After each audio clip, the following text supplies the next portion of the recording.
Banyak YouTuber yang sudah mengalami hal ini. Kontennya konten original semua, tetapi bisa ditolak monetisasi. Oke, kita akan bahas penyebabnya satu persatu. Simak baik-baik supaya jangan terjadi di channel teman-teman.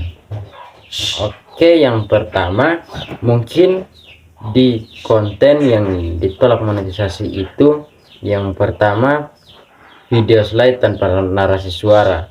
Itu artinya teman-teman membuat kompilasi foto yang teman-teman ambil, buat jadi satu video, lalu upload tanpa menggunakan narasi suara. Itu akan ditolak monetisasi ketika teman-teman sudah mengajukan monetisasi. Yang kedua, video yang digunakan memiliki hak cipta. Nah, konten teman-teman yang teman-teman gunakan, misalnya di konten itu ada 20 konten, kalau cuma satu atau dua yang memiliki hak cipta, itu bisa lolos. Tetapi kalau kebanyakan memiliki hak cipta, misalnya 15 memiliki hak cipta, nah di situ teman-teman akan ditolak monetisasi. Lalu yang berikut, konten berulang. Nah, konten berulang ini konten yang mirip sama dengan konten yang sudah ada di YouTube. Itu entah konten orang lain atau konten teman-teman semua yang sama. Nah, misalnya dalam channel teman-teman terdapat banyak sekali konten, tetapi di konten itu orang lain tidak bisa membedakan. Artinya teman-teman membuat jalan cerita yang sama, teman-teman tidak membedakan judulnya juga teman-teman samakan, teman-teman membuat konten seperti itu, maka orang lain tidak bisa membedakan dan itu dianggap oleh YouTube konten berulang. Jadi teman-teman, meskipun itu konten original tetapi bisa ditolak monetisasi. Yang berikut, judul video yang sama seperti yang tadi di konten berulang, itu juga judul video yang sama. Nah, judul video yang sama ini, misalnya teman-teman di channel teman-teman itu teman-teman membuat video tentang pembuatan nasi goreng. Nah, misalnya salah satu video awal itu sudah cara membuat nasi goreng, dan kedua juga cara membuat nasi goreng, sampai ketiga dan seterusnya, itu akan ditolak monetisasi teman-teman. Jadi saran saya, kalau teman-teman membuat konten seperti itu, misalnya teman-teman membuat cara membuat nasi goreng part 1, lalu video yang kedua cara membuat nasi goreng part 2, dan seterusnya, seperti itu teman-teman. Lalu masih ada lagi yang berikut, itu video yang menggunakan topik terlarang seperti kekerasan. Nah, satu lagi teman-teman ketika membuat konten dan terdengar suara seperti ada yang menangis, nah itu bisa terdeteksi konten kekerasan, jadi itu bisa juga ditolak monetisasi. Yang berikut lagi, eksploitasi anak, lalu jual beli senjata, ketelanjangan, dan obat-obat terlarang. Nah, teman-teman hindari konten-konten seperti itu. Meskipun di situ teman-teman ingin buat konten seperti itu karena view-nya banyak, tetapi teman-teman harus hindari konten seperti itu karena itu bisa menyebabkan teman-teman ditolak monetisasi. Lalu yang berikut, komentar spam. Nah, banyak YouTuber yang sering mengajukan yang memberi komentar spam kepada orang lain. Nah, itu misalnya saya yang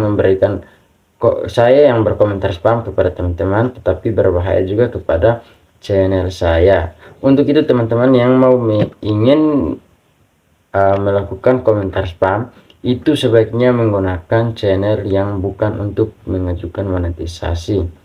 Karena kalau teman-teman menggunakan channel yang teman-teman mau ajukan monetisasi, teman-teman komentar spam, itu ketika teman-teman mengajukan monetisasi bisa ditolak monetisasi.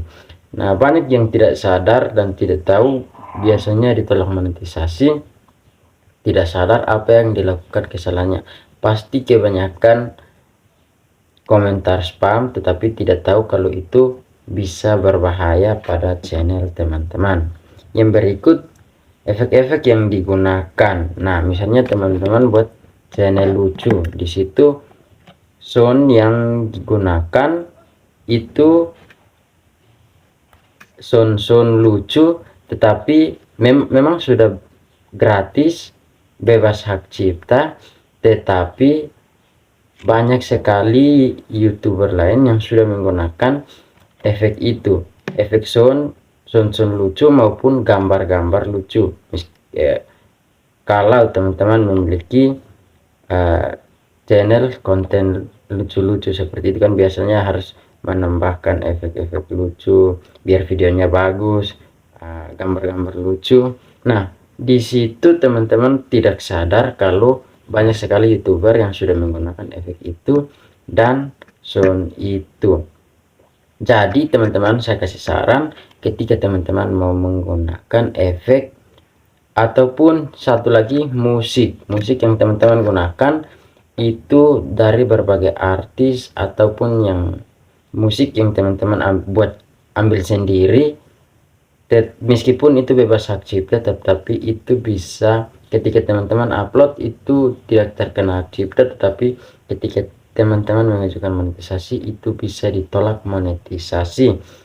Nah, kalau teman-teman menggunakan musik itu sebaiknya dari YouTube sudah sediakan sekitar 6.000 lebih musik efek yang ada di YouTube Studio. Tinggal teman-teman menggunakan musik dari situ.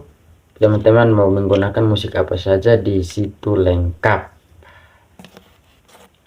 Nah, oke teman-teman harus menghindari efek-efek gambar-gambar lucu atau sound efek dan lain sebagainya. Itu meskipun teman-teman ambil gambarnya gratis, tetapi teman-teman harus perhatikan baik-baik karena itu bisa terkena konten berulang. Lalu yang berikut lagi, konten yang direkam lalu upload tanpa pengeditan. Nah, itu banyak sekali terjadi. Ada yang ingin menjadi YouTuber, tetapi ketika dia membuat konten itu dia rekam langsung upload. Memang bisa lolos monetisasi, tetapi terkadang bisa terjadi hal seperti itu, ditolak monetisasi. Untuk itu teman-teman yang mau menjadi YouTuber atau mau membuat konten juga untuk upload di YouTube, itu saran saya teman-teman melakukan pengeditan sedikit. Nah, itu ada aplikasi Capcut dan aplikasi pengeditan lainnya. Teman-teman bisa membuat efek videonya lebih bagus ataupun menambahkan,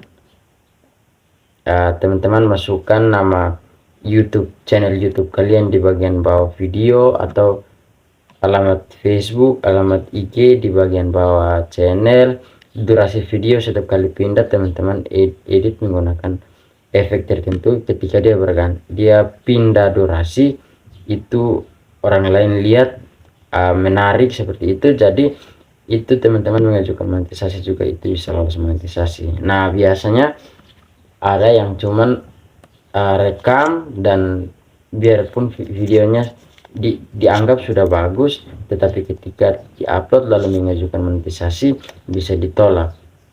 Nah, beberapa permasalahan ini teman-teman harus perhatikan baik-baik ketika di channel teman-teman sudah lolos beberapa kesalahan ini, itu dijamin 100% nanti akan lolos monetisasi.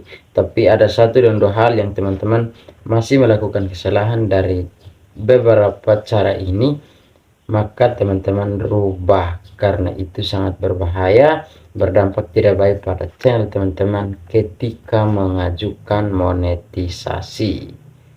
Jadi buatlah konten yang original, ikuti beberapa cara ini, baru teman-teman mengajukan monetisasi.